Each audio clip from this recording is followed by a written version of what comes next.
Samweli wa mbere igice cya 25. Urupfu rwa Samweli. Samweli aza gupfa, Abisirayeli bose barakorana baramuririra maze bamushyingura iwe i Rama. Nyuma y'ibyo Dawidi ajya mu butayu bwa Parani. Nabali yanga gufungurira Dawidi. I Mawoni hari umugabo w'umukungu ukomoka kuri Kalebu akitwa Nabali. Yari afite isambu i Karumeli n'intama 3,000 n'ihene 1,000. Umugore we Abigayili yari umunyamutima kandi afite uburanga, ariko Nabali akaba umunyamwaga n'umugome. Umunsi umwe ajya i Karumeli gukemuza intama ze. Dawidi akiri mu butayu amenya ko Nabali akemuza intama ze. Amutumaho abasore 10 ati, nimujye i Karumeli mundamukirize Nabali, mutigira amahoro n'ubugingo wowe n'abawe n'ibyo utunze biguhire. Namenye ko waje gukemuza intama. Igihe cyose twamaranye n'abashumba bawe i Karumeli twabanye neza kandi nta tungo ryawe twatwaye. Nabo ubibarize barabikubwira.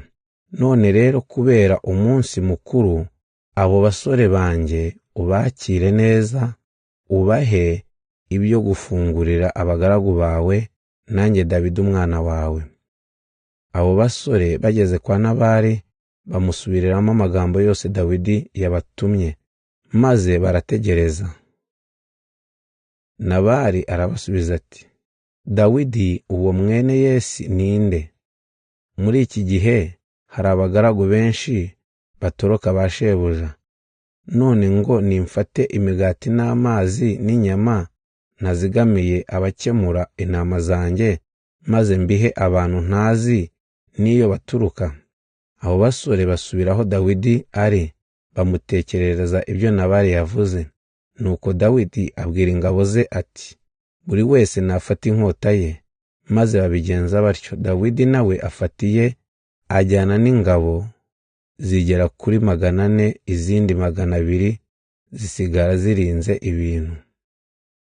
Hagati aho umwe mu bagaragu ba Nabali aza kubwira Abigayili muka Nabali ati, Dawidi aho ari mu butayu yatumye abantu gusuhuza databuja, ariko ababwira nabi. Nyamara abo bantu batugiriye neza cyane. Igihe cyose twamaranye nabo mu gasozi twabanye neza kandi nta tungo ryacu na rimwe batwaye. Igihe cyose twari kumwe nabo turagiye imikumbi batubereye nk'urukuta rudukingira ijoro n'amanywa. None rero gerageza urebe icyo ukwiye gukora, kuko ibya databuja n'urugo rwe byarangiye. Dore ko we ari indakoreka, umuntu akaba ntacyo yamubwira. Nuko Abigayili ategura bwangu imigati 200 n'intama 3 zitetse neza n'impago 2 za divayi n'ibiro 15 by'ingano zikaranze n'amaseri 100 y'imizabibu yumye n'utubumbe 200 tw'imbuto z'umutini. Abihekesha indogobe. Abwira abagaragu be ati, nimugende ndaza mbakurikiye. Ariko ntiyagira icyo abwira umugabo we Nabali. Nuko amanuka umusozi rwihishwa ari ku ndogobe. Dawidi n'ingabo ze nabo bamanutse barahura. Dawidi yari yavuze ati, ni ishyano kuba nararinze amatungo yose y'uriya mugabo mu gasozi, akaba nta na rimwe ryanyazwe, none akaba nyituye inabi ku neza namugiriye. Uhoraho azampane yihanukiriye nibuke hari umuntu w'igitsina gabo ukirangwa kwa Nabali. Abigayili akubise Dawidi amaso, ahita yururuka ku ndogobe amwikubita imbere yubamye. Acyubamye imbere ye aramubwira ati, databuja ube ari njye ubaraho icyaha, mbabarira untege amatwi wumve icyo nkubwira. Databuja ntiwite ku byiriya ndakoreka Nabali. Koko izina ryo muntu Nabali risobanurwa ngo ikigoryi, kandi ubugoryi nibwo bumuranga. Icyakora databuja sinabonye abo basore wari watumye. None rero databuja ndayuhoraho kandi nawe ndakurahiye n'uhoraho ukubujije kumena amaraso yo kwihorera databuja icyama abanzi bawe n'abashaka kugirira nabi bose bakaba nka Nabali. None rero databuja aya maturo nkuzaniye uyahe ingabo zawe muri kumwe.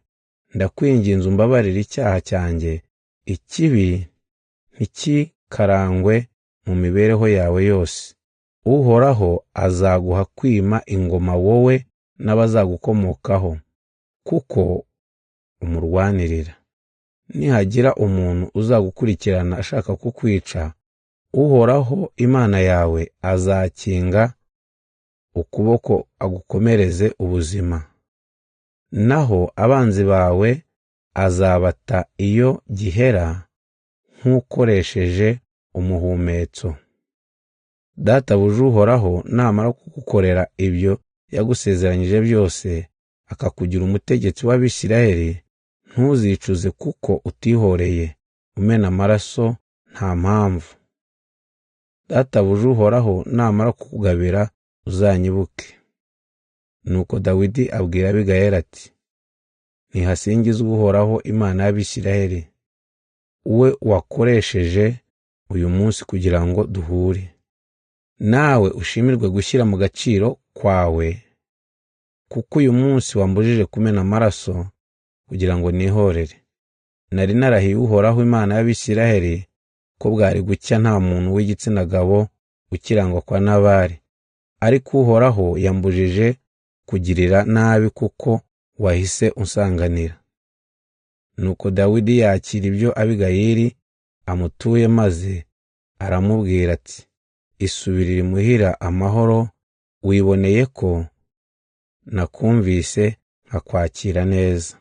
Abigayili ageze imuhira asanga Nabali yakoresheje ibirori nk'iby'umwami, yari yanezerewe ndetse yasinze. Abigayili ntiyagira icyo amubwira kugeza mu gitondo.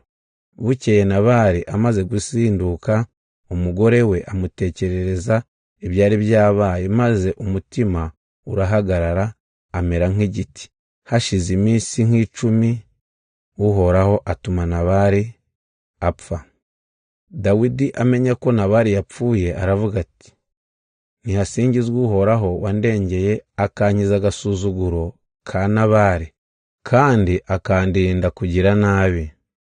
Uhoraho yatumye ubugome bwa Nabali bumugaruka.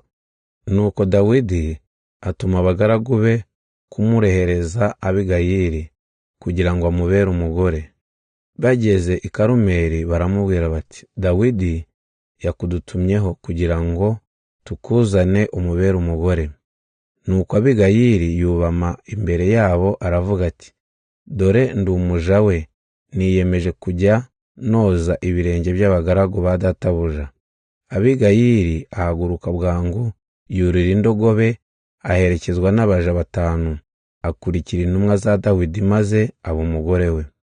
Dawidi yari yaranarongoye Ahinowamu w'i Yezerēli, bombi bamubera abagore. Naho Mikali, umukobwa wa Sawuli, wahoze ari umugore wa Dawidi, Sawuli yari yaramushyingiye Paritiyeli mwene Layishi w'i Galimu.